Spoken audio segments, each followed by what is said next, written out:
Correct. All right. Welcome to the TruthSeekah podcast, ladies and gentlemen. And excited and delighted to be with you guys as always. So I'll start the show, man. I'm happy to be here. We're going to be talking about a subject that's really near and dear to my heart, which is ufology, UFOs and aliens and beings that maybe travel back and forth from the heavens to the earth and transcend space and time and different places of the galaxy, maybe inside of our Earth. There's so many theories, and so my guest today is very well versed in UFO research and bringing a lot of this beautiful scientific information to the table. So make sure you guys stay tuned. I want to say a huge thank you to everybody supporting my work via Patreon. You guys know this is a listener-supported, listener-funded show. Doesn't exist without your help. So I want to say a huge thank you from the bottom of my heart to everybody supporting on Patreon. So I'm gonna give a shout out to some of the latest patrons within the last week or so. Shout out to Vonley Flowers. Thank you, Vonley, for coming on. Jeff De Silva. Thank you, Jeff, for coming on. David A. Gill. Thank you, David. And Darla Throwbridge. Thank you guys for believing in the work and joining. If you'd like to become a patron and support this wonderful, great work that we're doing here at the TruthSeekah podcast and my music and everything I bring to the table, go to patreon.com/TruthSeekah. You get all of my music. It's 200 plus songs, access to our School of the Mystics, which you just have, it's on a Thursday night. We don't know how many times a month that we're doing it. Right now it's the last Thursday. May add another one in there bi-weekly, but you get access to that. And Sunday morning breath work. And so Sunday morning contemplation, Sunday morning going into the Holy of Holies through meditation. And man, so beautiful, watching and waiting and experiencing the heaven and the kingdom that is within you. So good. Guys, without further ado, we're going to go ahead and jump into today's discussion. My guest today is Paolo Guizzardi. Paolo, my friend, welcome to the TruthSeekah podcast. How are you?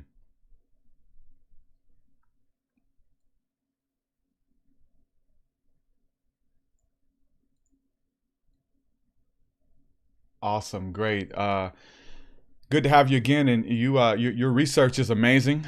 You've developed a lot of charts and tools to the exploration of the unknown when it comes to the realm of ufology, UFOs and aliens and off-world visitors, or maybe even on-world visitors. So excited to jump into this with you.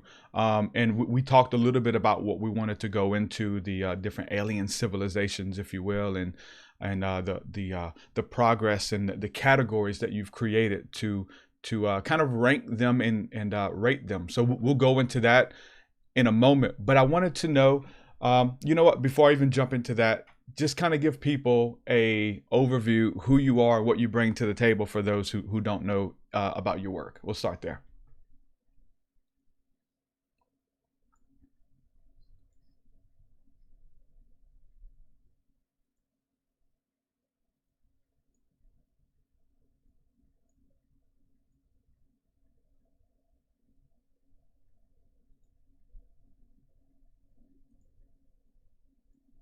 Private organization for the study of the UFO phenomenon, to say that properly. So, which is the Centro Ufológico Nazionale, CUN. And I am also, but this is a much newer thing, I am the national representative for Italy of ICER, the International Coalition for Extraterrestrial Research, which has been founded this 25th of May. So it's rather new. So for the rest, I can tell on a personal note that I've always been fascinated by mystery. I mean, for me, life is a fantastic parenthesis in a full immersion in a huge mystery, however you look at it. So, of these huge mysteries, ufology is UFO and ET. The two are the two most important. most interesting for me. So this is, and for the rest, maybe it can sound funny, but I have never seen a UFO myself, not even half UFO, so to speak. But I mean, I know that there are so many, many incredible amount of reports which leaves any doubt aside. So I mean, it's not a problem. So I don't believe in UFOs properly. To speak properly, I know that they exist because there are, and there's an overwhelming, a huge amount of information which confirms this, and this is the position of ICER as well. I mean, UFO, the UFO phenomenon manifests a certain form of intelligence. We don't know exactly what it is. It takes a lot of research, still takes a lot of research, but the UFO phenomenon is indeed intelligent, manifests undoubtedly intelligence, and very likely is of ET origin. So this is my, I mean, just a brief general introduction on myself.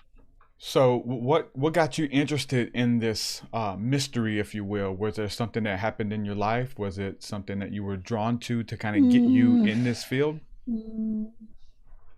No, properly not. I mean, it's not that I was horse riding to Damascus and then I was flashed and I fell from horse. No, no, not at all.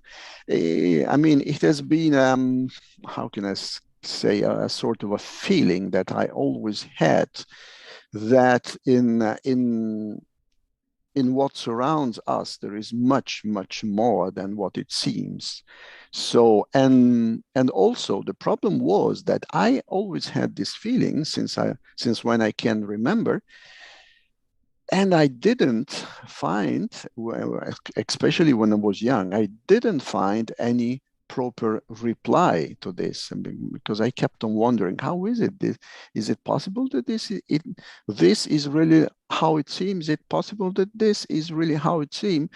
And I kept on asking the adults and whoever I found, but I never got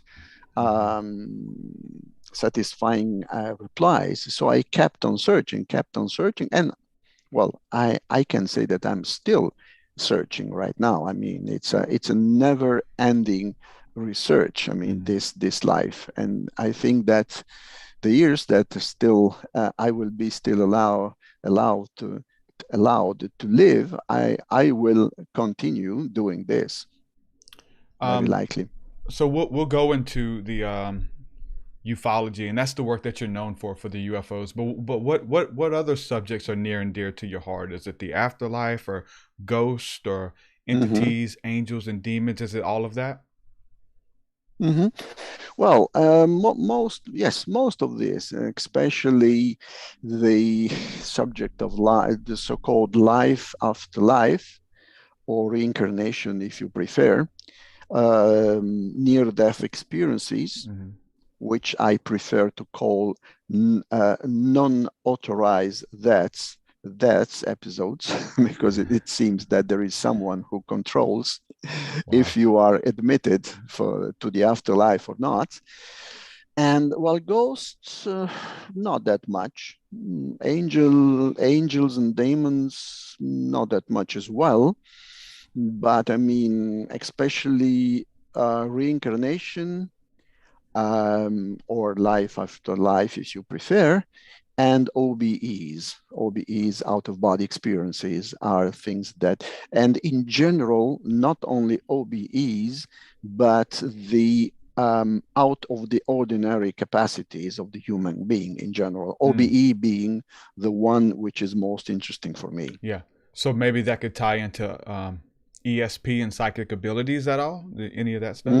Yes, remote vision, ESP, you name it.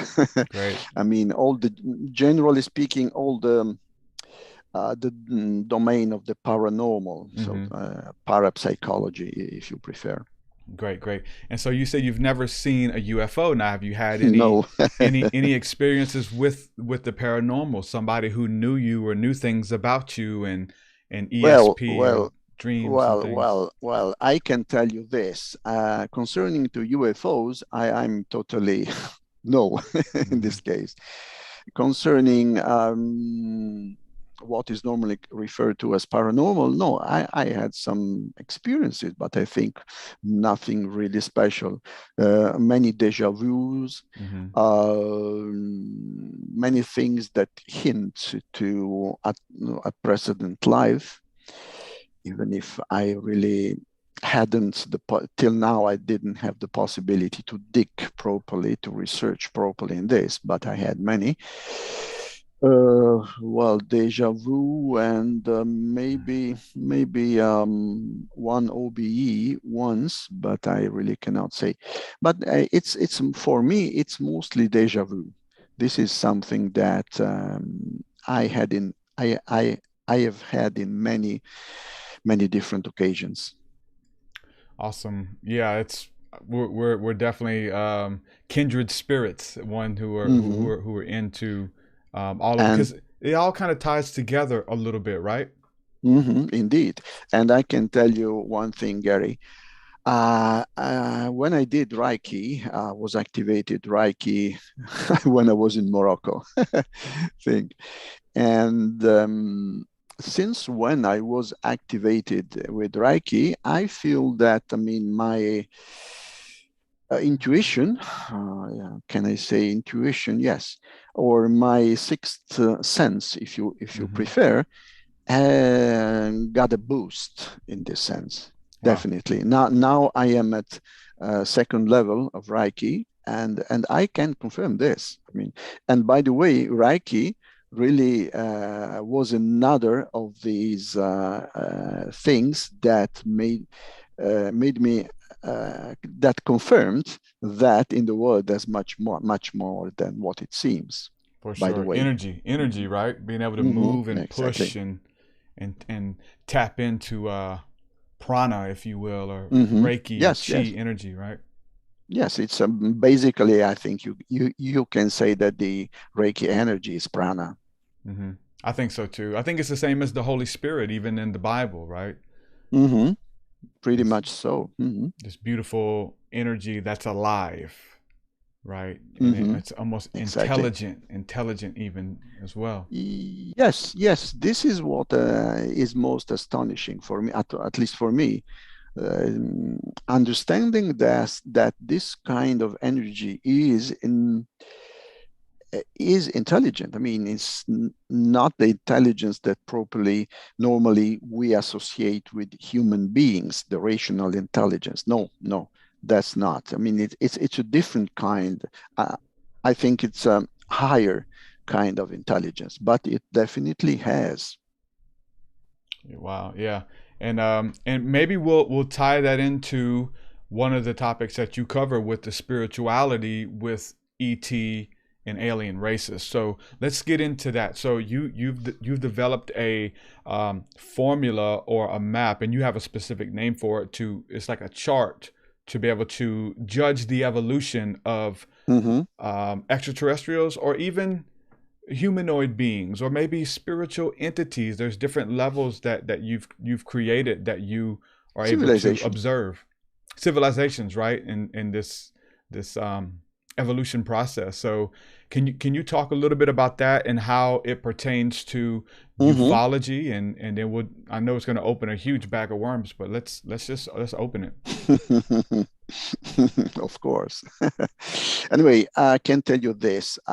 This that we're talking about now is I call it a scale Wow. because it's really a scale, which because it's something which is used to gauge somehow to measure the development of a civilization. Any civilization can be human, can be ET, whatever.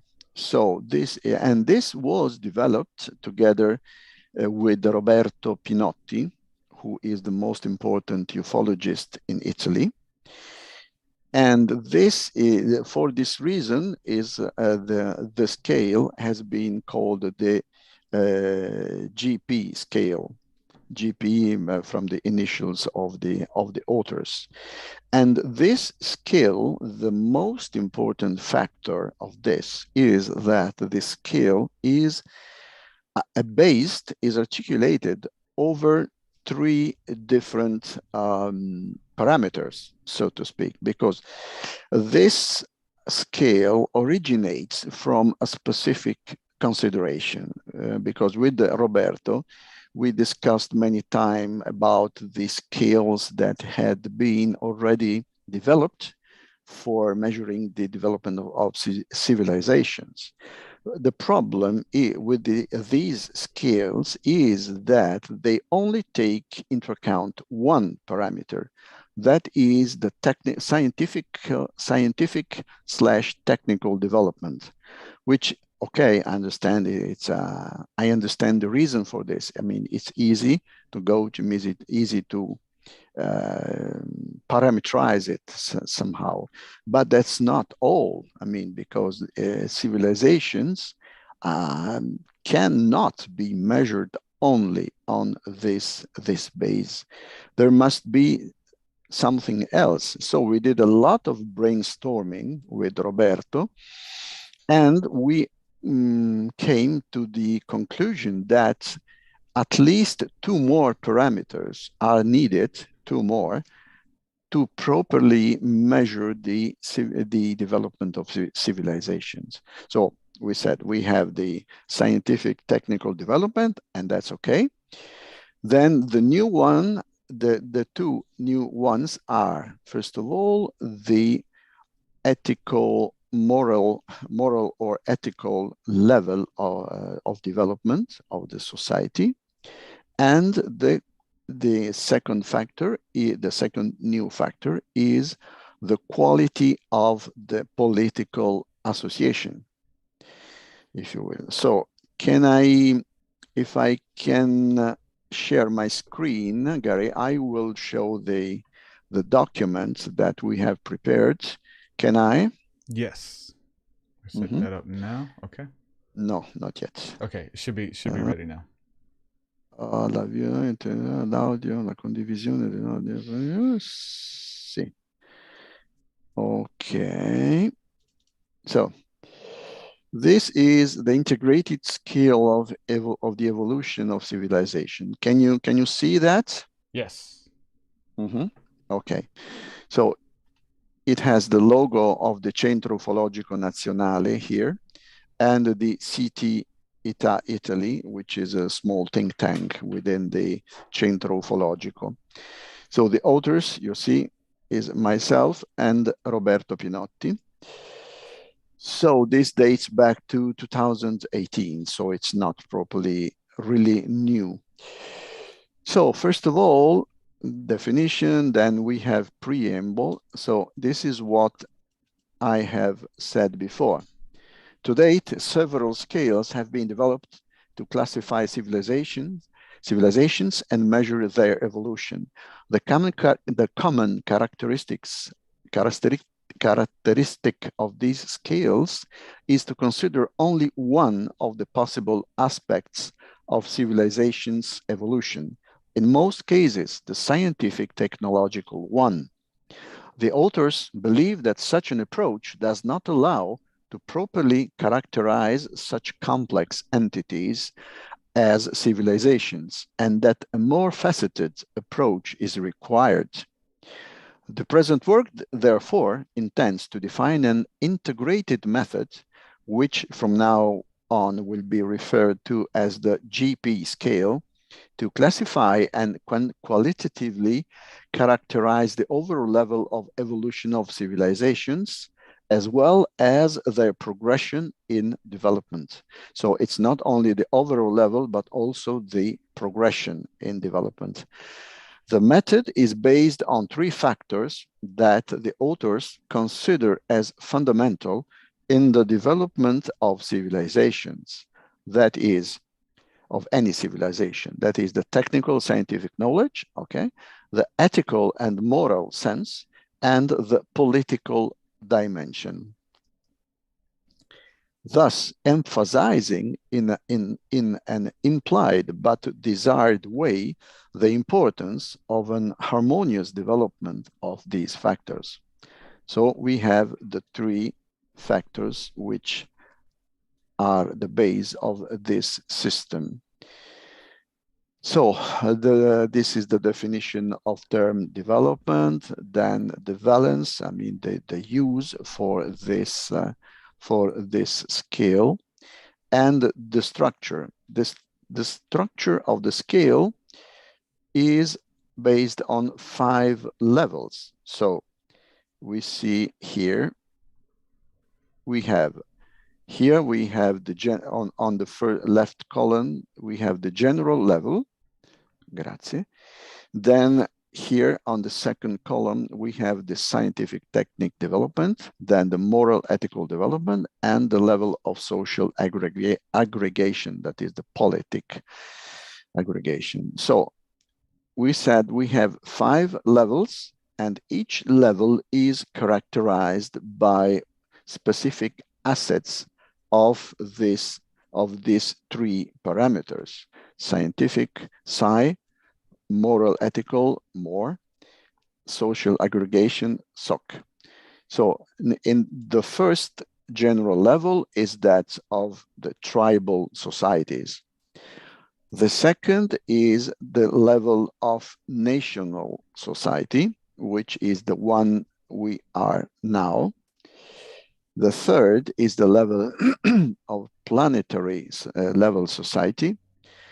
The fourth is the subgalactic level, while the fifth is galactic level. So as I said, each of these parameters, scientific, moral, and social aggregation, have a specific asset which competes to the level. For instance, now at level 1, which is the tribal, we have for the scientific level, we have the use of rudimentary tools. Only source of energy is fire. The management capacity, the overall management capacity of the civilization is about 10 at the 5th watts per year, and so on. At the moral level, we have an embryonic ability to distinguish between good and bad. The behavior and conscience of the individual, essentially driven by animal instincts, and is limited to their own tribe. While at the social level, we have simple social aggregation with micro-fragmentation at a subplanetary level, and so on. For level 2, we have extensive use of tools and machines, automatic calculation, telecommunication, nuclear energy, rudimentary space travel capacities, and overall energy management capacity around 10 at the 13th watts per hour per year. Then we have, morally speaking, we have the potential ability to learn and apply universal moral laws. The awareness of the effects of individual action is limited to their own national or social group. And socially speaking, we have a social aggregation with subplanetary fragmentation, and so on for the 3rd, 4th, and 5th level. We arrive at the first level where, at the 5th, the galactic level, where we could expect conscious tools and machines, I mean machines with their own consciousness, exploitation of energy sources at the galactic level, intra and extragalactic travel capacities, and an overall energy management capacity approach, which is approaching 10 at the 50th watts per year. And at the level, at the moral level, we have an inner knowledge of universal moral laws and their unconditional obedience. And then we have the fusion of individual awarenesses into a single super social group awareness. And at the social level, we have the social aggregation across the entire galaxy of origin. So this is, of course, we know level 1 and 2 for sure. Levels 3, 4, and 5 are, of course, nothing more than educated guess. I don't sell any truth. I want to strike this very well. I don't have any truth. I don't have any revealed truth. No, this is just something. All this that you find here in this, which I am highlighting here, these are all educated guesses that we developed with after a lot of brainstorming with Roberto. By the way, Roberto Pinotti is a sociologist, so he is very well in. I mean, this is his own domain.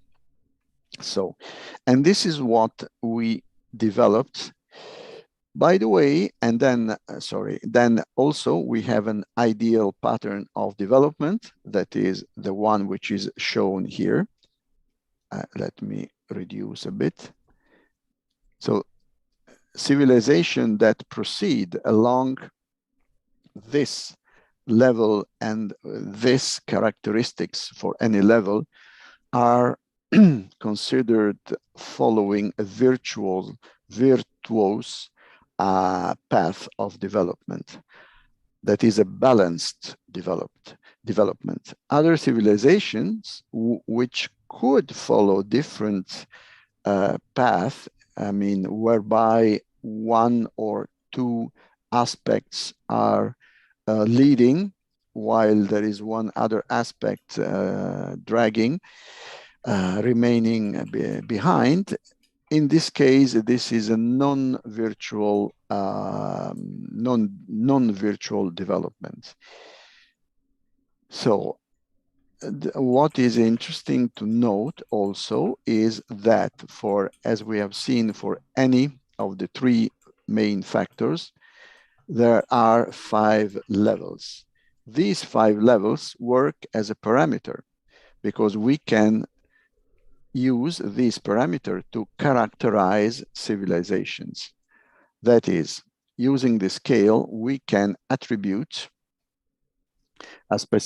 evaluating a certain civilization, we can attribute a specific value to the scientific factor, to the moral factor, and to the social factor. So in case we have, like this example here, a civilization which is at level 3 scientifically, at level 3 morally, and at level 2 socially, we see that this is not a balanced situation. Of course, there can be many different possibilities, but in practice, very likely only few of these combinations are possible. That must be said. So this use of the parameters, like we have seen here, allow us to define the asset on the GP scale, that is a sequence of 3 numbers that characterize numerically the asset of a certain civilization. You see, we have the GP prefix to indicate that this is a measurement done with our scale. Then we have the first digit is for the scientific factor. The second one is for the moral factor, and the third one is for the social factor. So it's also possible to make, how can I say, an arithmetic mean.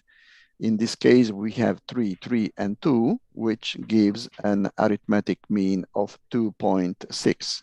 So it could be said that this civilization we are measuring now, scores at 2.6 on our scale, for instance.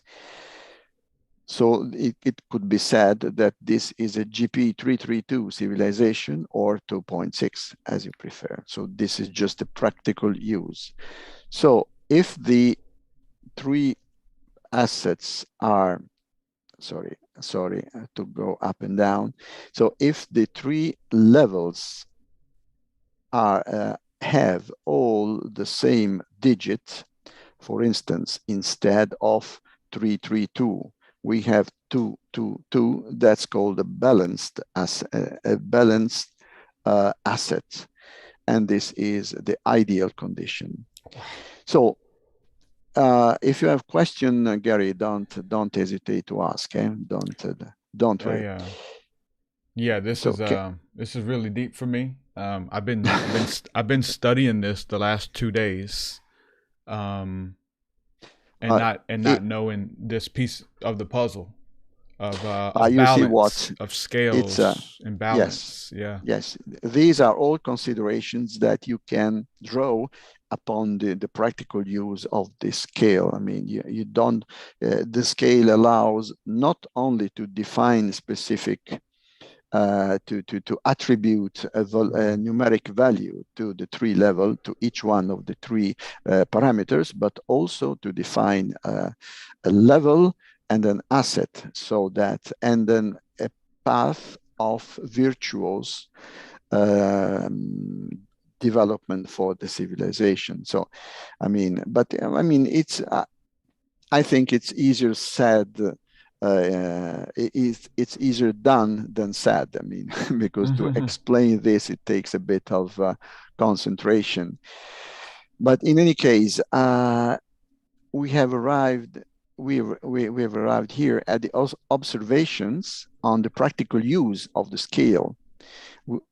That is, how to use assets and level. So, from the practical use of our scale, it can be seen that the two parameters on the scale itself, of the two parameters, the most informational is the asset, the one that we have seen here, like GP332, as it expresses in a concise but sufficiently illustrative fashion the main characteristics of a given civilization. The level, on the other hand, provides them even more concise information about the overall level of development attained by a civilization. A concise information necessarily obtained at the expense of the informative content. So this is the asset, and this is the level. The asset shows more, while the level is very, very concise. Then there are some consideration on the unbalanced progression in development and its effects. Because when we have an asset which is non-harmonic, that is an unbalanced combination of the three fundamental parameters, civilizations can manifest different characteristics on the base of the relative assets of the three fundamental parameters and of the level at which this imbalance happens. Of the many possible combinations, we discuss here only about the moral and scientific factors, as their relative asset plays a very important role in this context.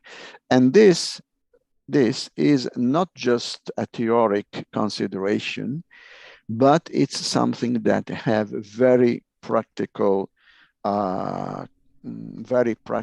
effect.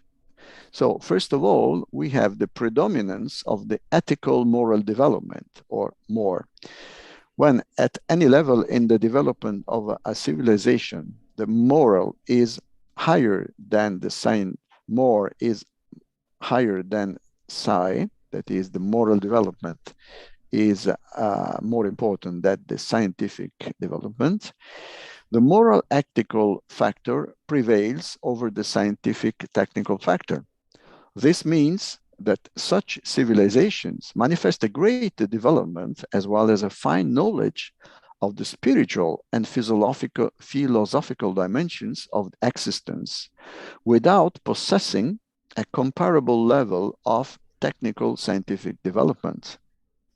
Such an arrangement, albeit unbalanced, does not preclude the development of long-lasting civilizations, characterized by a good level of negative entropy, which is, by the way, the concept of negative entropy is, I think, the most important concept, which is at the base of the being. A being is an entity which is meant to develop negative entropy, and societies in general are entities which are meant to do this, collectively fight entropy. Then we have the predominance of the technical scientific development factor, which is a different story, because when this happens, when we have the technical development which prevails over the moral ethical level, we can have problems. In addition to a high probability of exerting an entropic effect, such an arrangement puts the duration of the whole civilization at risk, particularly in the critical passage from level 2, national level, to level 3, planetary level, where the so-called technological adolescence is manifested. It's practically where we are now. The acquisition of high scientific knowledge, and in particular, the large quantities of energy that this process inevitably makes available, may in fact lead on the path of self-destruction, a civilization that has not reached a suitable ethical maturity, be that by annihilation through mass destruction weapons, or by extinction caused by the irreparable alteration of the environment. And by the way, you see that we are close, dangerously close. We as a human civilization of planet Earth have been very close to self-destruction, nuclear self-destruction, and we are already rather close to extinction caused by the alteration of the environment, by the way. So, in any case, if at the same time this arrangement is characterized also by the satisfaction of the scientific is more than social relation, it means that the level of political maturity does not keep up with the other two factors. In this case, the risk of a premature and violent death of the civilization is even higher, as the divisions between the various nations or factions in which the civilization continues to be divided into can easily lead to conflicts that would be fought with weapons of mass destruction of such a power to cause the annihilation of the whole civilization. So it is the intention of the authors to point out that the human civilization of planet Earth presently manifests an imbalance in an important, though numerically reduced portion of it, that is the so-called first world, if you wish. Such imbalance sees the scientific factor sharply prevailing over the other two. In the light of the considerations expressed in the preceding paragraph, the authors consider this situation to be very worrying, as the lack of moral control over the scientific and technological developments does indeed represent a concrete danger for the long-term duration of the Homo sapiens sapiens species civilization on planet Earth. Furthermore, the lack of political unity in this civilization can, and indeed does, lead to contrasts, the more dangerous as ever more powerful destruction tools are made available to political and military leaders. And this, Gary, is really the core of the matter. Because this exercise that we made with this effort that we made with Roberto was okay to do exactly what we have done, but also to shout out as loud as possible, that the path that we are on right now, we as a civilization, is not the good one. So now let's see some practical cases of classification of exo civilizations. So of course, since no exo civilizations are known to date, we will now see some example of our scale, of how our scale can be applied to some hypothetical exo civilizations taken from the ufological culture and science fiction literature. So we can here see a scale. Can you see it clearly? Yes. Okay. So now we have only the level. So here we have the Navi civilization of planet Pandora. Maybe you remember. That was primitive Avatar. civilization. From Avatar. The Avatar movie, sorry. The Navi civilization was the civilization of planet Pandora.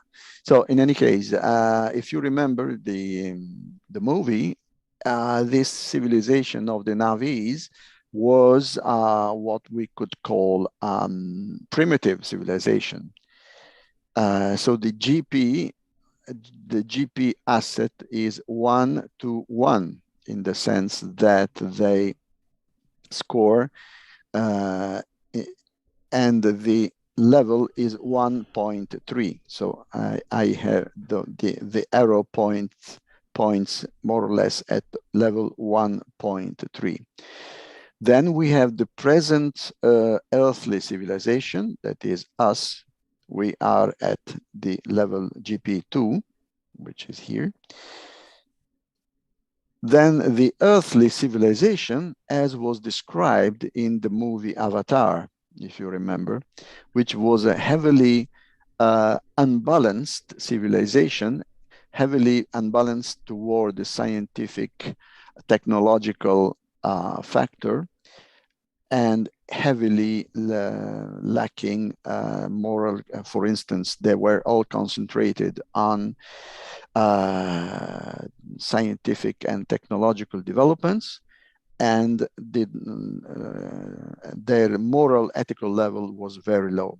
And from what it's possible to understand from the movie, from the story of the movie, also the political level was still at number 2, like we are today. So they score 2.6 on the level. The asset is 422, and the level is 2.6 here.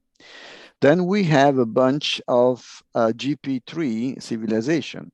One is the one of the planet Ummo. I don't know if you are aware of this, Gary. Which movie was that? No, it's not a movie. That's well, I could talk for hours on this because it's something that really interests me a lot. Okay. Ummo is okay, it's from a book. Is a contact story. Okay. I mean, but not one-to-one contact story. Is not even mass contact story, but it's a particular story, but it's one which is very well documented in the sense that to put it quick, I will try to make a quick description. These the guys from this planet called Umo, which would be at 14 light years from Earth. They discovered Earth Alaceti, that is receiving a radio signal from Earth, and they wondered, and seeing that these aliens, that is the terrestrial beings, were very similar to them. So, and they were fascinated by our wild civilization, which was so exotic for them. And so that they started a very long-term program for the study of the planet, of the ecosphere, of the human civilization, and so on. And at a certain point, they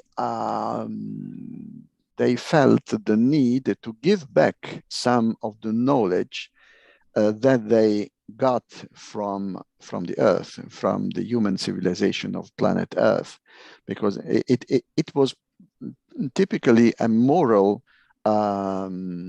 It originated from moral consideration. That is, in few words, we took a lot of information from you Earthlings. Now we feel obliged to give you something back. And this is how this contact project originated. And what is interesting, Gary, is that we have something which should come from these guys from Ummo, which is around 1,500 sheets, typed sheets. So it's quite a lot, where their civilization, their planet is described into a lot of details. I mean, it's a very complex story. Yeah. If you want, we can speak. I have a very nice presentation ready. I can show it. We'll do that. Listen, I'd love to anymore. have you back just to break it down. But that was a great overview, and I've got the books I pulled will up be. here. And thanks for sharing that. So yeah, Good. So what was their level? So their level was 3. I mean, 3. So because they are a civilization, human civilization. I mean, because they are the kind of the Nordic alien kind, so to speak. They have, their civilization is a planetary level civilization.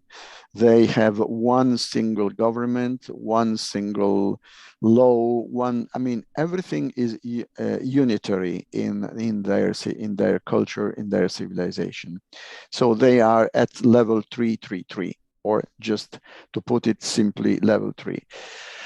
This is concerning the Ummo planet civilization. In any case, Gary, whenever you want, you just tell me. I will be more than glad to present this presentation on Ummo, because it's believe me, it's very interesting. Not because I did it.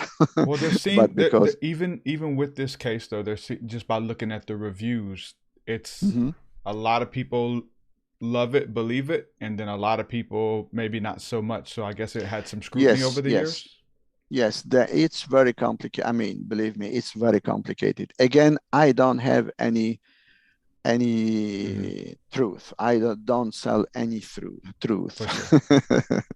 Again, also concerning Ummo planet, I speak normally as if it's something ordinary. I mean, I say the guys in Ummo do this. Of course, there is no certainty. The whole story is a big question mark. Great. Big one. But there is a huge amount of data, a huge amount of information, and consider that this contact, which someone has called 20 years of close encounters of the postal kind, because a lot of these information was sent through typed letters over I mean, they use the system because, of course, the whole story started in the 1960s. So there was no other possibility other than typewriting. Yes, okay. yes, In any case, I mean, there's a lot of there's no agreement. You can very easily find the notion. If you do a search on the internet, you can very easily find the notion that it's how can I say, something which has been staged by humans. um, I don't know. I mean, I like it very much. I found the whole lot of information that made available very, very, very inspiring. Not only sociologically speaking, but also spiritually speaking. Okay, but in any case, let's stop here because it's so complicated that it could be very easily to to divert for sure, from our theme of tonight. Okay, in any case, so in any case, you just tell me when you're ready. I will be more than glad to present this. Okay, this presentation on UMO. Okay, then we at level GP3, that is asset 333, we have the Serpo planet civilization. I don't know if you are familiar with this. This is something which is even more a big question mark, quite a very, very big question mark. It's a story where I'm going to say humans were sent, humans from the U.S. military were sent on a mission to over this Serpo planet. And so they describe this civilization, which is, again, at the planetary level. They have a very good level of moral development, and they are, how can I say, politically speaking, they are unitary. They have one single government and so on. And the same goes for the civilization of the Llanos or Janos, I don't know, people, which is another story which you can find in the internet if you do a search. And so they share, I mean, these three hypothetical, because they are hypothetical. I mean, I don't maintain that that any of this civilization is true, but in any case, they share the same level, the GP3 level. Then we have the Ctr Civilization. This arises from an Italian saga, which is also to which these W56 also belong, because this is an Italian saga which was called Amicizia, which means friendship in Italian. I don't know if you are aware of this, Gary, but in any case, it's a thing which went on for a contact situation that went on for many years in Italy. And there were a good amount of people involved in this story. So this is highly hypothetical as well, but it has been very well documented as well. And this situation was characterized by this W56 that you see here, who score at the 4th level of the GP scale, because they are very well. The 4th level, I go back here a moment, the 4th level is the level of the subgalactic civilization, you see. So they score at this level. They were, or they would be, if you prefer, sorry, okay, for moving so quickly. So this W56 were more a federation of different civilizations who shared common characteristics, while these CTRs civilization was in Italy at the same time, and you can see that the asset on the scale is heavily unbalanced, because we have 3.3, the level, but the asset is 4 to 4, which shows a heavily imbalance in the sense that they were lacking moral development. They were very lagging behind in terms of moral development. They were rather bad indeed. They were rather bad guys. Now it's as it was for the Ummo civilization. It also for these two civilizations, the W56 and the CTR, there would be a lot to say, and it's not easy, especially if you are not aware of this story. But in any case, are they from the same story though? You said yes. Those two same story. Okay. Yes, these two. You can. I mean, this is something that developed in Italy, mass contact, which developed in Italy in the 60s also, which is distinct, very distinct from the Ummo case. And in any case, in the Italy, especially central Italy of the 60s, came out these W56, who were the good ones, and these CTRs, who were the bad guys, so to speak. So it was a very complicated situation with a lot of witnesses who witnessed really strange events, and these events were also on the background of this ever going on confrontation between the good ones, the W56, and the bad ones, the CTRs. So I mean, but this is just to.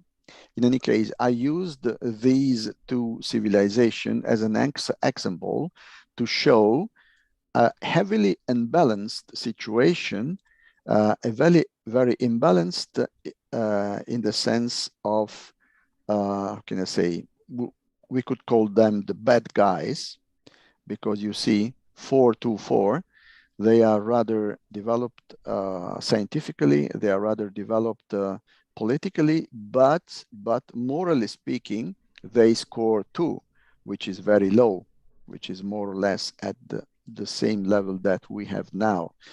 So this is an example of heavily imbalanced civilization, while the W56 are 444, or just squarely 4. So they are more virtuous in this sense. Okay, so this is of course these are the references. So this is the GP scale and its use. If you have questions now, I think it's the good moment for them. Is this a book, or is this just available online?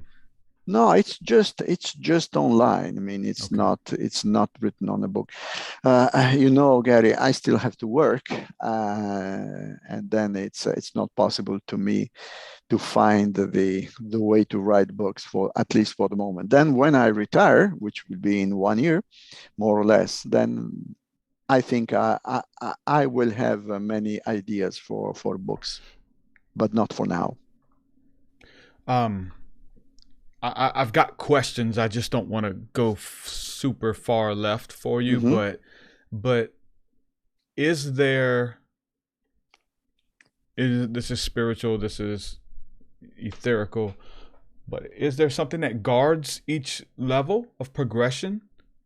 Like you can't, the level ones can eventually become a level 2, but there's the code of ethics. There's, they are Yes, weighed, they are measured to be able to step into that. yes, yes, Gary. I mean, in the introduction, and I did not expose this because I mean, now I just did a quick description. Mm-hmm. In the introduction to the scale, it's written that civilizations are not considered stable entities in the sense that they progress somehow. Typically, they, or the proper word is that they develop. So development is a change. Normally is a change for good, normally, but it could be change, how can I say, in the bad sense, and can be a regression. So I mean, in any case, civilizations in this work of ours are not considered stable entities. Civilization constantly move. Typically, they progress, and if they progress in the way that is shown here, every level has this capacity, has these characteristics. This is called a virtuous path of development. If at a certain moment one factor lags and remain lagging behind, then this asset is not balanced.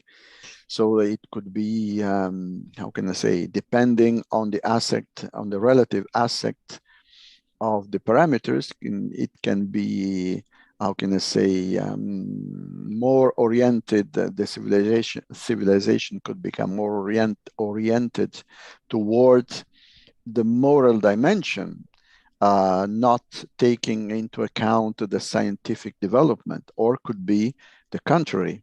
I mean, what we are seeing now in our civilization is that we are taking more and more interest. We are giving more and more importance to the scientific technique developments, and we lag behind in terms of moral ethical development, as well as the political level, the social aggregation.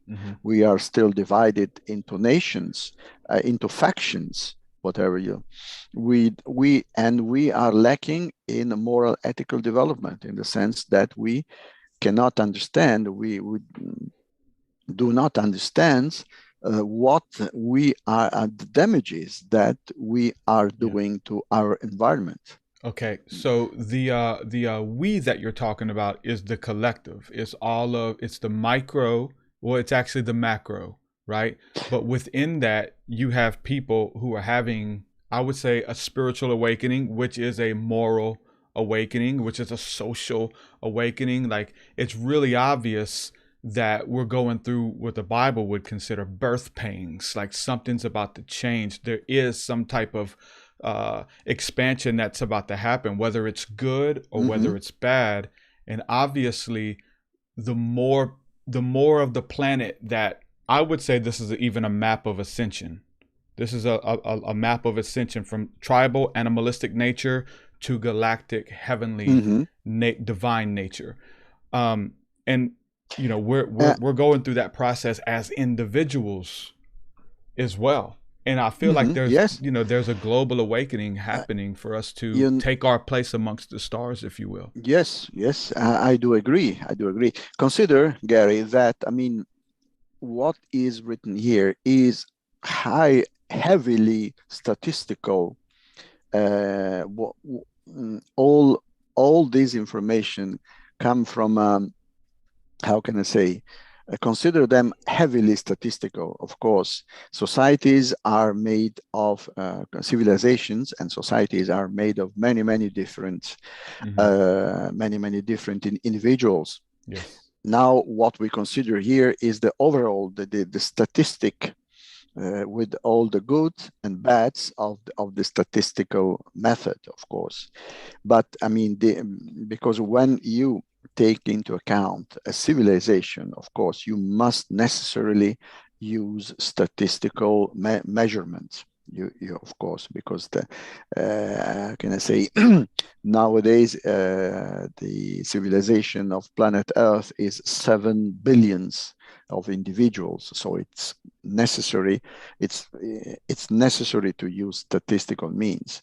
So in any case, so this is something that should be always remembered. We are speaking at a very high statistic level. I mean, we are speaking of scientific development, but okay, now we as human civilization of planet Earth, we are here. Extensive tools, use of tools and machines, automatic calculation, telecommunication, nuclear energy, but not all the members of the human civilization of planet Earth, how can I say, are at that level. There are good number of humans who are still at the Stone Age, or sort of, while there are others who travel to space. You see, but this is just an example I made to show that this is necessary, and it could not be otherwise. It's necessarily a statistic consideration. So what? And there is sorry, Gary. Okay. I just wanted to say one thing before I forget. There is, we have seen here. Where is it? Sorry, I'm going up and down, bouncing. So we have seen the 1, 2, 3, 4, 5. Of course, there are no, I mean, at least that I know, there are no civilization at level 5. I mean, the galactic level civilization. So at least that I know. In any case, there is one thing that is interesting here, where some practical cases of classification of exo civilizations are discussed. There is the discussion of what we have seen before in graphical mode, the various civilization. One thing which is interesting is the civilization of Ra. Are you aware of this? I'm not, unless that's the channeled materials. Is that the law of one? Yes. You know that. Yeah. So I just wanted to mention this because we wrote that lastly, the particular case of Ra, a civilization that would have accomplished the whole cycle described in our scale and then ascended an octave, undergoing a process that could be described as a new experience of the living being on a different and higher, a new experience of the living being on a different and higher plane of existence. As such, this civilization cannot be classified using the GP scale, finding itself by any practical definition of scale. So this is something that I just wanted to mention because I mean, I was this kind of civilization of Ra, something really out of the extent of our scale. For a civilization to rise to the next level, to ascend to the next level, if you will, is there? And you mentioned the raw material. We hear the number 51%. More good than bad to actually bring everyone up to the next level, whether that's as a civilization or individually. What would classify? Is it the majority, which would be 51%, that readies for level 3? Yes. As I've said before, it's a statistical matter. I mean, it's if you will, 51% is you can put it as you can characterize this as a statistical consideration. But again, in any case, this scale that we have prepared here is just to have an idea. Of course, there cannot be can I say strict boundaries between the level. between levels. Civilization progress, as I told, we must necessarily consider the statistical. We must necessarily consider these civilization under a statistical point of view. We cannot do otherwise. And this, again, this is just to give an idea. There are no strict boundaries. There are no examinations that have to be passed. Nothing. So with that, the examination. So we've heard stories, and again, there's stories, but that there's a level of virtue, if you will, that even for us to travel off planet and to make our habitation in space, that there's a level of integrity, a level of virtue that we have to ascend to, because it is a 3 and above. Like you said with the chart, like everything has to be 3. You can't be a level 5 civilization with a level 1 moral, as far as what we would call evil aliens. Say, if think of a 514 civilization, that would be a very highly developed, technically developed civilization with a very bad moral level of, how can I say, of integrity, so to speak. And 4, it means they are all the same.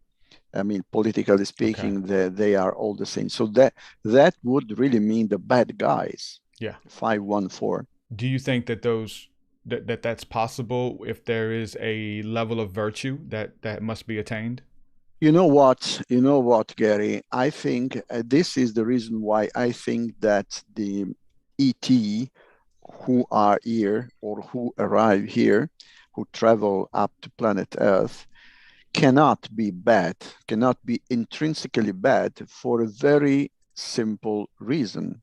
Because those civilizations who develop in non-harmoniously way, especially where the moral ethic level lags behind, they are very prone to self-destructions. So, to put it simply, they won't last enough to reach the capacity of interstellar travel or intergalactic travel.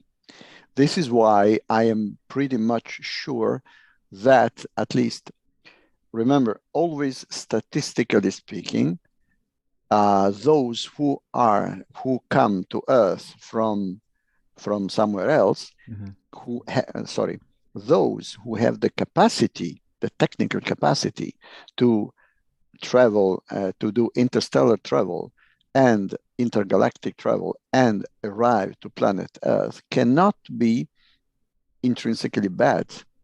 Because if they were bad, they, with the level of power, of energy, not power, of energy that the technical progress makes available, they would have destroyed themselves. I mean, if they were intrinsically bad, you see.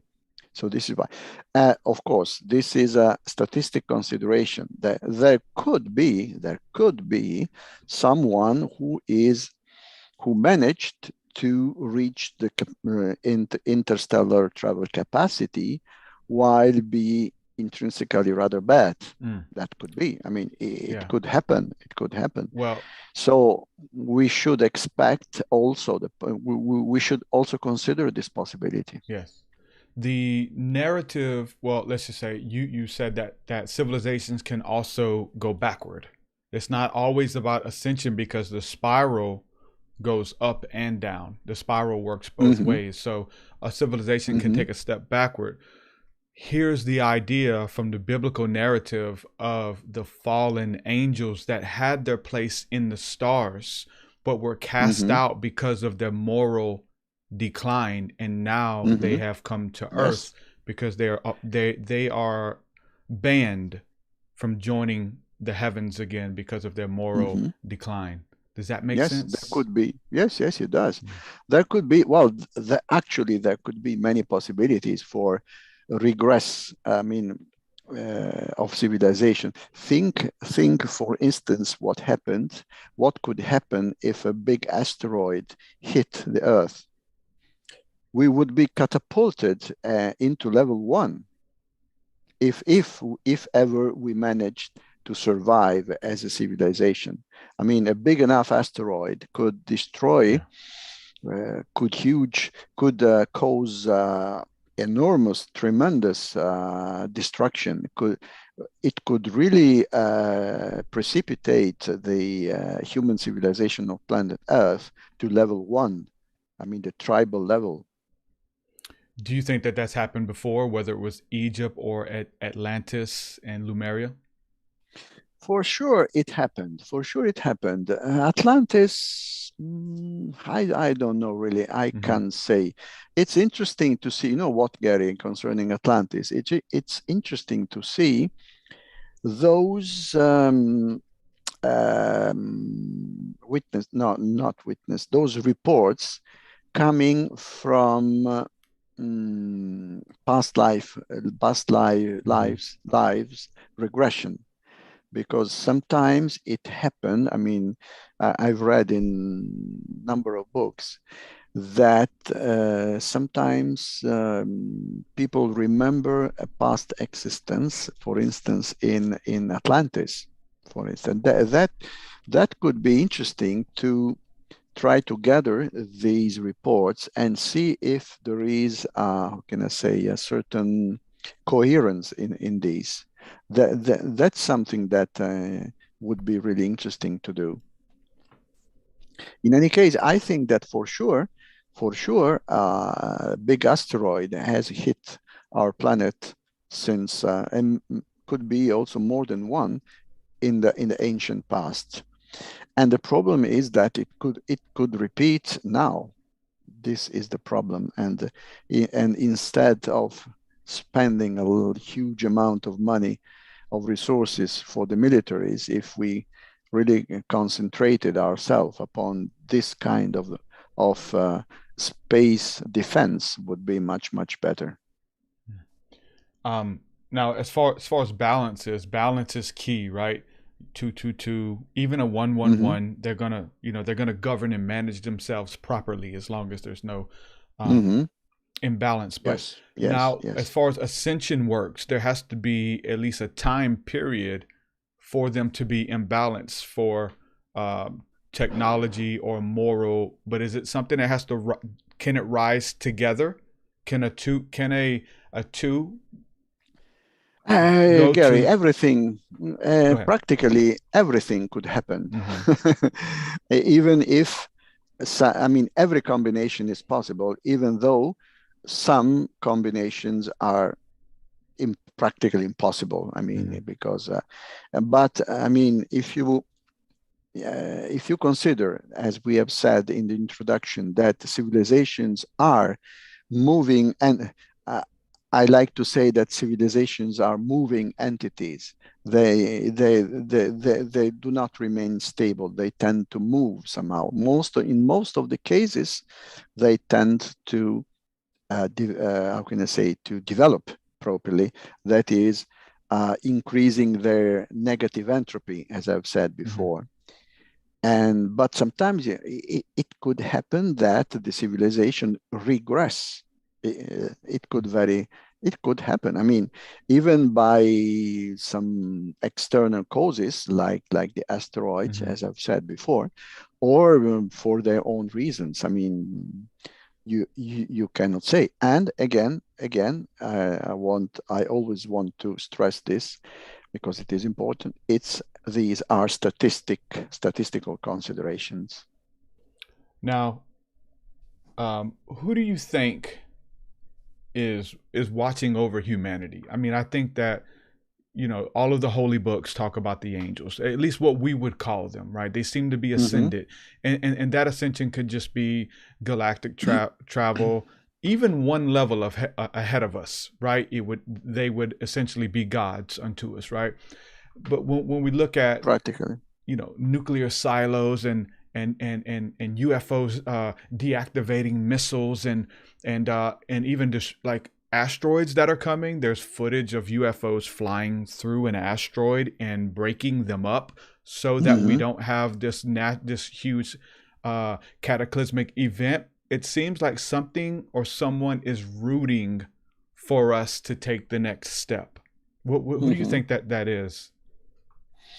Good question. It's very, very difficult to say. I mean, considering only the extraterrestrials, I would say the physical extraterrestrials, if you will, because I'm pretty much convinced that ET can be also non-physical, but they can also have influence. They can influence also if they want the physical level. In any case, I think that there are many different civilizations on the earth, around the earth, below the seas, and so on. So this is why I don't like to call the Earth our planet. Yeah. I call it planet Earth, or the planet of terrestrial humanity, just for this reason, because you may never know. They could very well be here since time immemorial.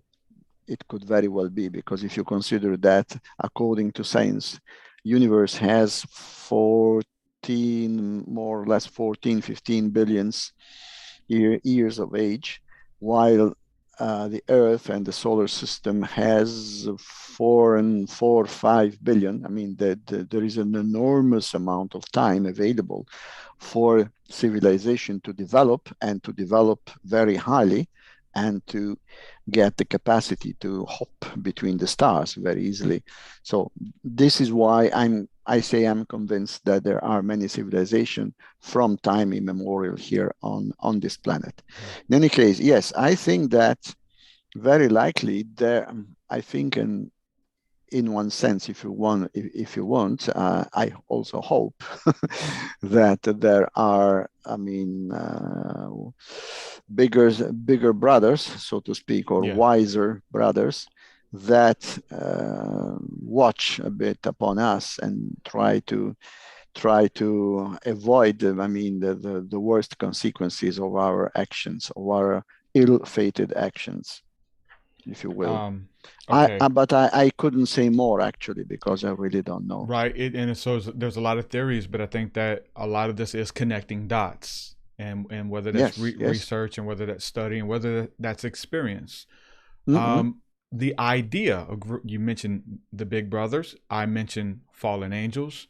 The idea that humans, Homo sapiens, are the fallen angels that fell from grace to earth, and we are on that ascension process. Our big brothers are watching over us. They want us to learn. They want us to choose love, to choose good, to evolve like they did. But something happened, and we were cast here. And that's a theory that humans are the fallen angels that are mentioned. And but obviously we can ascend. We can choose good. We can help people. We can. It's up to us. Yeah. It's up to us, indeed. And this is why it's always important to remember this, and to remember that what we're doing now is not good for our environment and our own species. So how do we do it? Is it the many? Because again, what I was talking about, the ascension or the spiritual awakening that the planet is going through. There are a lot of people choosing love. There are a lot of people trying to heal themselves and then heal each other. And healing yourself is healing the others. And especially the more people that do it, on a micro level, the macro, we all begin to heal. And it's this process that's happening. It seems like some people would call them the 1%, that there are leaders, or the world governments and things like that, who don't want us to ascend, who don't want us to do that want to keep us divided, that want us to choose black or white, up or down, left or right, versus this oneness that people are starting to wake up to. Yes, it's the oneness. I mean, the way to go. I do agree. I mean, I mentioned before the case of Ra, and who calls himself the humble messenger of the law of one. And this, I think, is really the way to go. This is really the way to go. And what would you say about the Seth material? Does that seem delusional? Is there any credibility to that? There's some weird information that came out of that one. Where would you sorry, rank them? Which material? Seth material? Seth. Yes. Which is a Seth material? Channeled information. Richie, can you maybe? I know you know a little bit about that stuff. You've studied a good bit. Jane Roberts. Channeled by Jane Roberts. Now, Richie, was that an alien civilization, a disembodied spirit? Do you know who that was? No.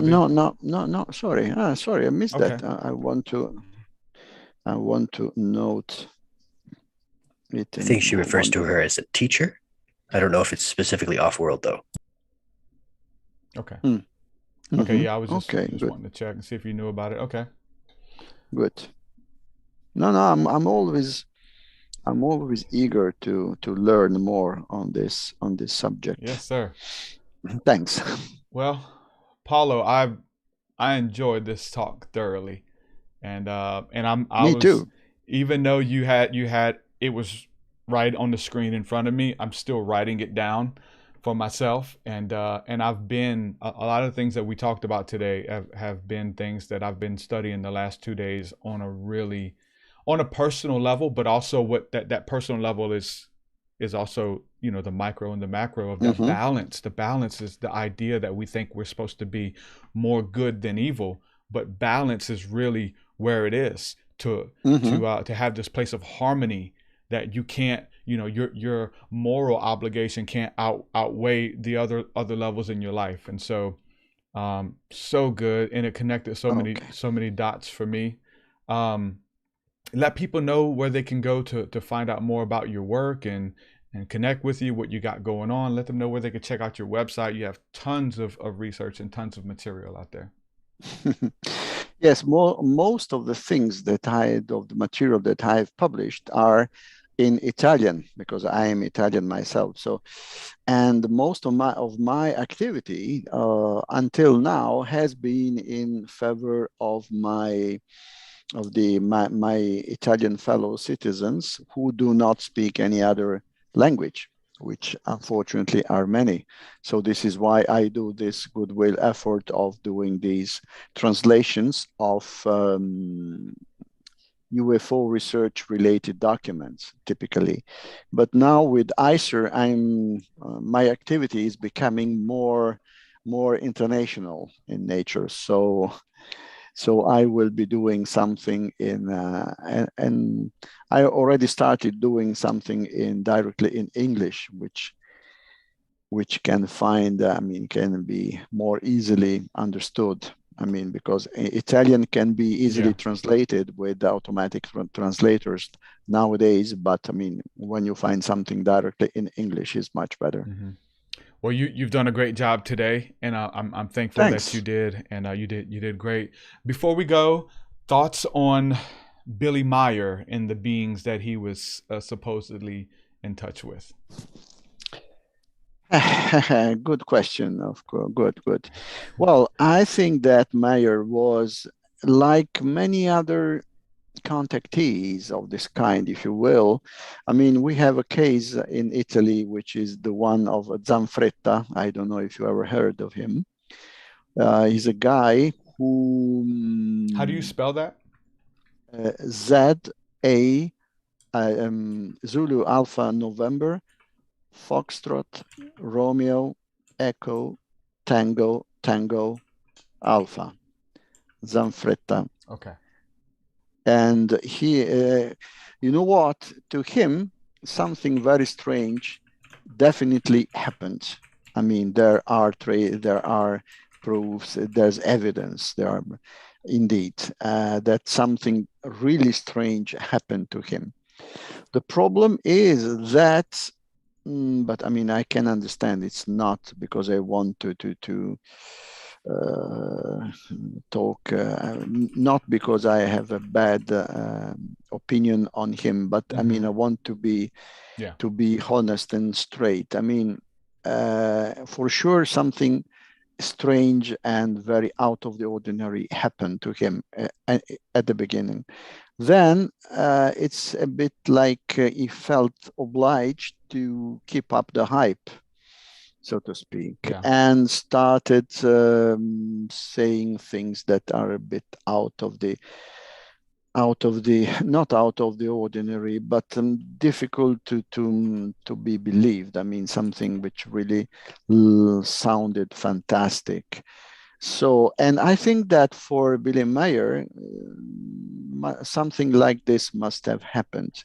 I have the more recent news I have on him is that he lives in a place where he's surrounded by his followers, and it's a sort of a commune, so to speak, and it has become a sort, I don't want to say a sect, but sort of, you see. So I'm convinced that he, like Zanfretta, has had definitely out of the ordinary experiences in the beginning. But I mean, I don't want to express a negative opinion, a negative judgment on him. I understand that this happens, and most of the times this happens not because of the persons who are involved in this contact, but because of the other people who follow them.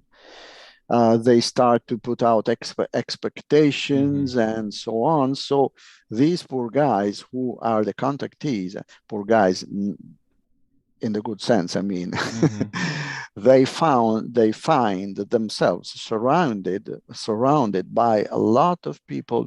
Oh, tell us, what do you have? Tell us whatever is new, and so on. Always expecting news, always expecting something new, some new revelation, and so on. So that at the end, the poor contactee ends up, how can I say, following them, even if this is not something that he would do. And I think that in the case of Zanfretta and in the case of Mayer, it's more or less, not the same, more or less the same. Yeah, and there's a lot of, and I've been talking about this a lot lately. If you get a chance, watch the documentary. I've been telling everybody, it's on Netflix. It's a documentary called Misha and the Wolves. Really, really good about trauma and making up people who make up stories and sell books and kind of things like that too, even if they've convinced themselves of the story. It's really interesting.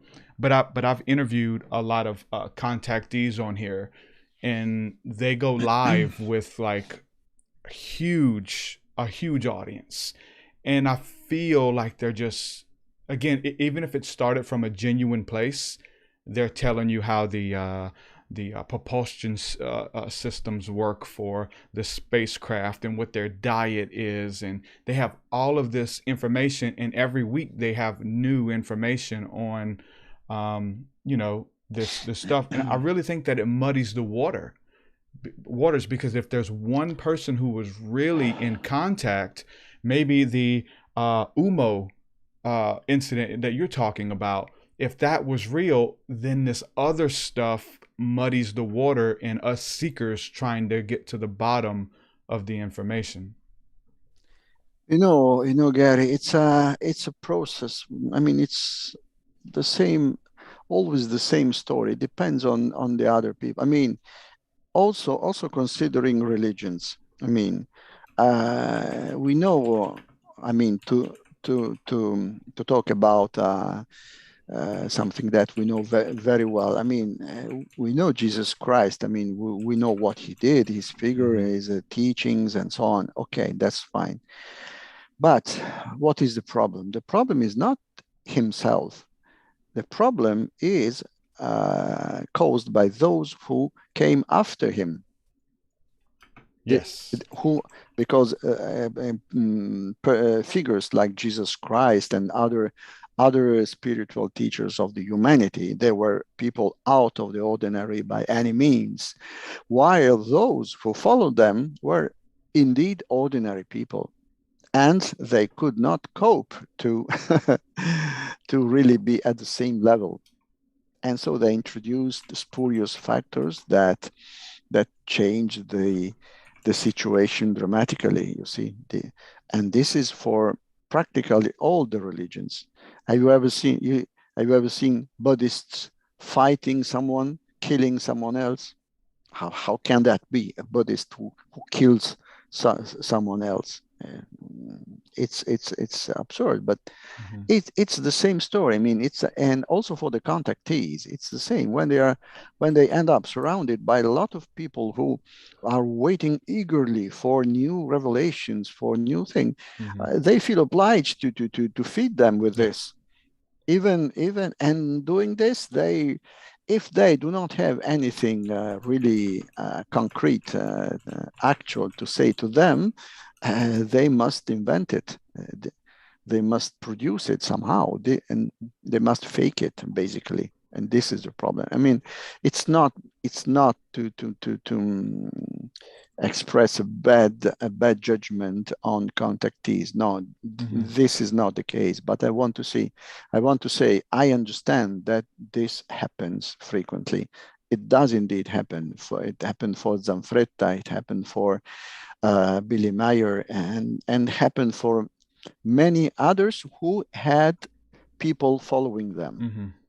If you don't have anyone following you, then you can remain pure, so to speak. Yeah. But if you have a lot of, I mean, I understand, even myself think, if I started to say, I have the truth, I have any kind of truth, I will find someone, of course, who will start following me, and then some more. Yeah. And okay, I can set forth my teachings, blah, blah, blah, and so on. But what do you think that could happen in 3 generations from now? Do you think that my teachings would remain intact? Not at all. Not at all. Even if my teachings were the spiritually purest that you can ever conceive, what could happen by my followers in just 2 generations, just 2, not more? Yeah, and that's what this probably has happened with all religions, right? Indeed. I'm actually scouring the internet right now trying to find this name of a I believe it was a Italian saint who supposedly was in touch with UFOs, and there's a statue of him. I cannot find it. It was in the news. Wait. I will send it via the chat. There was the name of this contactee. Okay. And there was a recently made the news because there was a kid who there was a teenager who had his statue in his home and had a lot of his writings and stuff, and the kid disappeared, and they were saying that it was that it could have been where it could have been him leaving, but I think that it was staged. So is this who I'm thinking of? I don't know if this is who I'm thinking of. Zanfretta. He was a saint, though, you said, right? No. He was a private guard. Okay. I mean, he was a private guard. One night, close to it was in the outskirts of the city of Genoa, in northern Italy, and he was called to go and check at a certain location because they had seen strange light, and his report reads that when he arrived on the place, he found an enormous being of almost 3 meters high, tall, rather, I mean, with a rather ugly looking, and he was picked up by him and was brought in his craft, where he was examined and so on. You know, the typical abduction, I mean, forced abduction case, rather typical, similar to many other cases of this kind. And but I mean, and he said that in this inside this craft, it was really warm, 32, 33 degrees. And indeed, it was found once very far away, I mean, 20, 30 kilometers from the place where it was seen for the last time. And it was winter, but he was sweating. It was really sweating. And his car, because in that occasion, it was picked up with his car, also was extremely warm inside, and it was winter. I mean, really there are many evidences of these strange events that happened to this Zanfretta. So I am pretty much convinced that he really lived extraordinary experiences. That's interesting, and I'm gonna have to look more into that. So, the kid that was supposedly abducted, I think that it came out that he faked it, but I'm trying to see. I'm trying to find the name of the saint, and I'm going to share this article with you here in chat. But the kid's name was Bruno Borges. So there's the article, and there's also a Wikipedia. I thought that it came out that it was found as staged, but there was a saint that he was following that was in touch with aliens. I'm trying to find that saint's name. Richie, if you get that name, I just posted the link. I'm checking myself as well. Yeah, I think it was may have been Brazil though. In Brazil, yes, Brazil. Bruno Borges. Bruno in Borges, Brazil. Yeah. Rio Branco. There was somebody's that he was in. Giordano Bruno. It's the statue you see in the New York Post article. No, it's not properly a saint. Okay. Giordano Bruno was a friar. Okay, friar, that's what it was. Yeah. Yes, he was a friar indeed, who was burned at the stake in Rome, in the center of Rome, in the 16th century. Yes, exactly. But it's interesting because this Giordano Bruno was, and apparently he had the capacity, I mean, judging by his reports, he apparently had the capacity to do out-of-body travels, out-of-body experiences, exploring the universe. Because if you read what he wrote, you really have the idea that he was capable of doing out-of-body travels, visiting the universe. So in any case, he started, the problem with him was that at a certain point, he started to write down his ideas, which were judged as heretic by the church. So you can imagine in 16th century, the Inquisition and so on. And so he ended up burned at the stake in Rome. No, wait. They were kind with him, because first they hanged him, and then they burned at the body at stake. So they were kind to him. Wow. If you will. Poor guy. And no, it's I mean, what he wrote is really interesting, because he wrote, I mean, more than 500 years ago, things that nowadays sound very familiar. I mean, there are plenty of inhabited planets. There are many different planetary systems, blah, blah, blah. So, I mean, something that nowadays you find it normal. But that was Was he affiliated with Hermeticism? Because I'm seeing that link to some of his work. I don't know if he was. I don't know really. I Okay. don't know really. I cannot say. I cannot say. Nice. So I'm gonna do more digging on this, but definitely check out that kid in the first one, the Mm-hmm. student.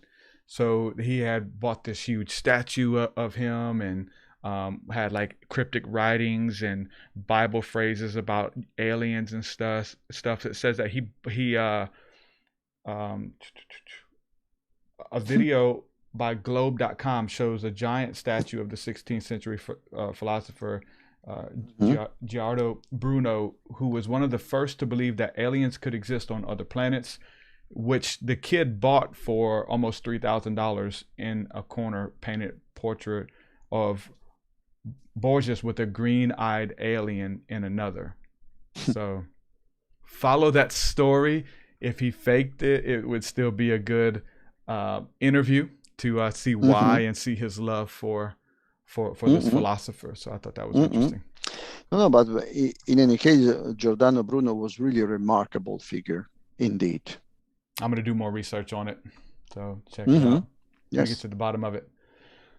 Paolo, thank you for coming on, brother. Man, I enjoyed. Thank you, Gary. My pleasure. Digging through this with you, and so good. And I'm gonna have to go back and watch it. And even if you had that those 21 pages available in a pamphlet to sell on Amazon, I would buy it, and I know a lot of people would, just to have a physical copy that we can reference versus having to go to the internet. Wait, Gary. I sent you the link, https ctitalia.org. Yeah. You just go there and print it, and you have it, physically printed. Got it. Hey, there we go. Again, Paolo, thanks for coming on. Anytime you want to do it again, my pleasure. I'd love to have you. So I told you I will be. I have a very nice presentation on the UMO case, which I think it deserved good to be known properly. Yeah, for sure. Even if it's a big question mark, as I told you, it deserves to be. All of it's a question mark, right? Even the Bible and even the fallen angels and all of this stuff that people claim to know, it's still a question mark. So we are the seekers. We are the ones who exactly unveil hidden truths. So I'll send you my calendar, and whenever you want to book it, we'll get you back on, and we will do a show dedicated to the UMO beings, brother. Thanks for coming on, and I really enjoyed it. We'll do it again, brother. Many blessings. Thank you. Bye, Gary. Thank you. Bye-bye. Ciao. My. Listen, y'all, I don't know what you guys thought. Uh-oh. No, we're not ending just yet. Come on, don't push that button. Listen, I enjoyed this. And this has been right up my alley because it's something I've been studying for the last couple of days. And it was definitely the spiritual aspect, the micro aspect, but also what he brought to the table was the macro. I've been doing some intense work the last couple of days, and you guys are gonna see some of the information that I have been given, some of the revelation that it's just been amazing to me. I've been in tears. Listen, guys, there's been automatic writing. There's been the Holy Spirit watching over me, coming in my room, telling me what to write, and I couldn't write it down fast enough. The last 2 days have been insane. I was given a piece of a puzzle. I took that piece and I was obedient and faithful with it. And when I did that, downloads upon downloads that I have never experienced this.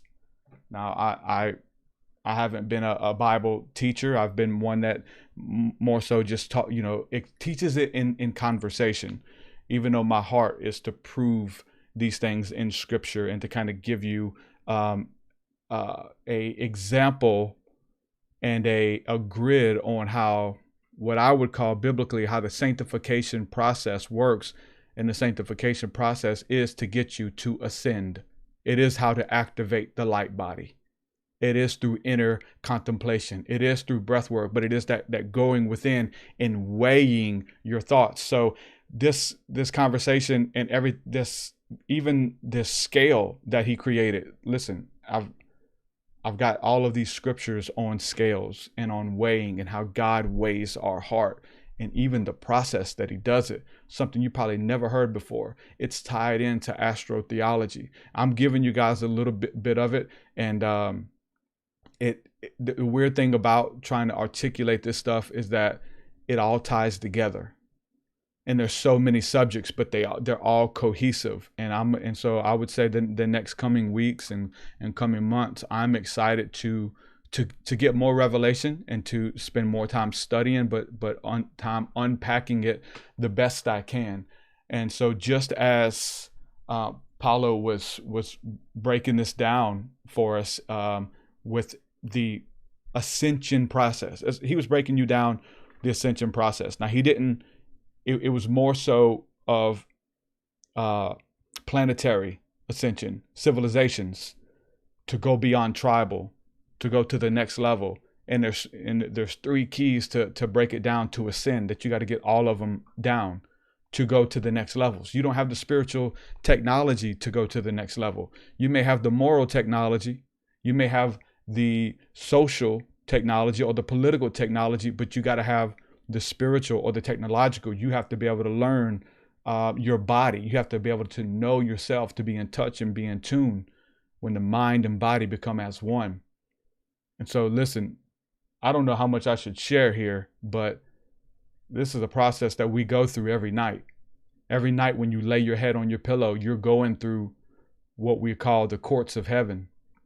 Court is being held on which demons and which angels are able to approach you the next day. What you're able to go through every night that you lay your head on your pillow, you're going through these cycles. You're going through the watches of the Lord. There's 4 watches, and we're going through those cycles. We know the witching hour is the darkest part of the night, which is around midnight. Midnight is the second watch, and it is the witching hour. And those spirits are loosed onto the earth. Listen, we know that in witchcraft, we know that in Jewish mysticism, but it's the darkest part. It is the cross, when Jesus died and then he rose again with the cock's crow or the rising of the sun. So you're coming out of your darkness, you're being tried, and then the light of Christ is rising within you for that morning sun to rise in your hearts. As the morning star rises, or as the day star rises, you get the light, you're able to see. And that light helps you navigate through the night, through the darkness, the dark night of the soul. And just as we were talking about individually, we're going through this individually every day, 24-hour period, but we're also, and it's governed by the sun. It's astrotheology, but it's also governed by the moon every month. And then it's governed by the stars every year. And the Lord's just been giving me all of this revelation. And it's not just a head knowledge, because there's scriptures upon scriptures, and the Bible is changing. The Bible is morphing and everything's taking new meaning. This is a supernatural encounter that I've been having the last couple of days. It sounds like a bit of psychosis. And if you can't explain it, and if you can't teach it and articulate it, then it is. So I pray that I'm able to teach it and to share it in such ways that I've known a lot of it. It's part of what I've been studying. It's what my book was about, but only a piece. That there is courts in heaven, that Satan and the angels and the spirits approach God every night, wanting to come down and visit you and to tempt you and to try you. It is a court hearing. It is legal ground. It is legal room that you've made for those beings, for those entities to come, the blessings and the curses. So I can give overviews. I've been giving overviews, but this has just been something that's really near and dear to my heart. And I thought it was very synchronistic that I talked to Paolo today, that there's even some more pieces to these levels of ascension. It is how to activate your light body. Why? Because you're getting light within you. You're getting the darkness out of your heart. You got to get the darkness out for the light to come in. And what does the light do? It helps you navigate through the night. It is the parable of the 10 virgins, where only a couple of them did the inner work, who submitted to that sanctification process. and they had oil within their lamp. You have to be trampled. You have to go through this grinding process to be refined by the refiner's fire. And that's the fire, that's the light, that's the oil that helps you navigate through the night. It is submitting to the Word of God. It is submitting to the Spirit of God that dwells and lives in each and every one of us, so that He can make a home within you. You get so full of God that all of those other things are exterminated. Those other areas of your life, the planetary ascension and the ascending of your planet, you are a world. You are a world that you govern yourself. The kingdom of heaven is within you. And there's many rooms, there's many portals. In my Father's house, there are many mansions. There are many rooms. But I've gone to prepare a place for you. Jesus was the perfect example.